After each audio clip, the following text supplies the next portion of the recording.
Qu'est-ce que les 23 heures de la BD?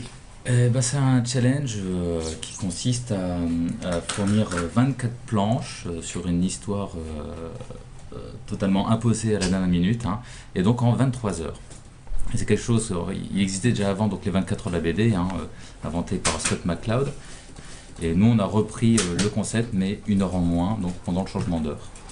On est une petite dizaine de participants à s'être réunis à l'atelier, hein, pour dessiner ensemble, parce que c'est quand même beaucoup plus facile d'enchaîner ces 23 heures quand on est à plusieurs et quand on peut s'amuser. Et sinon, on est à peu près, on est plus de 400 participants un petit peu partout dans le monde. Le thème de cette année, c'est l'histoire, donc l'histoire avec un grand H, hein. Il faut que la BD ait un rapport donc avec un événement historique. Et avec en plus une contrainte, il faut que dans la BD il y ait un flashback. Que j'essaye de tergiverser un petit peu en racontant. Une chronique historique du chewing-gum à travers les âges. Je reprends le personnage de Popeye. Et donc là, ça se passe en l'an 3000, et en fait, il a ressuscité, c'est devenu un zombie.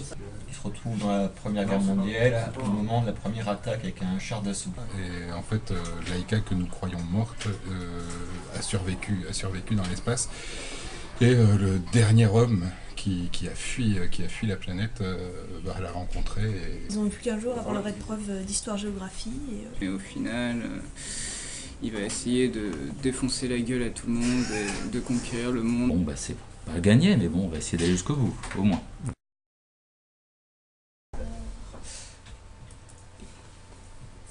J'ai un peu l'impression d'être un zombie. Et j'ai qu'une envie, c'est de m'échapper d'ici pour aller dormir un petit peu.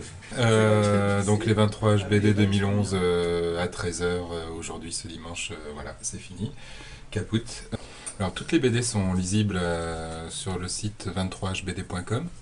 Les BD de cette année évidemment, mais aussi les BD des années précédentes.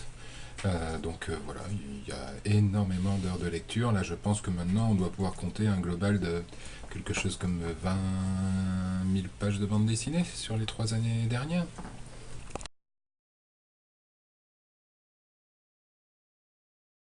Une autre question, pourquoi les oreilles de lapin?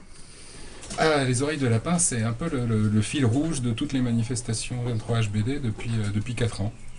Donc le lapin reste la mascotte. À la base, le lapin, c'est celui de Lewis Carroll, celui qui court après le temps. Et nous, on court d'autant plus après le temps qu'il nous manque une heure par rapport aux autres, donc on fonce.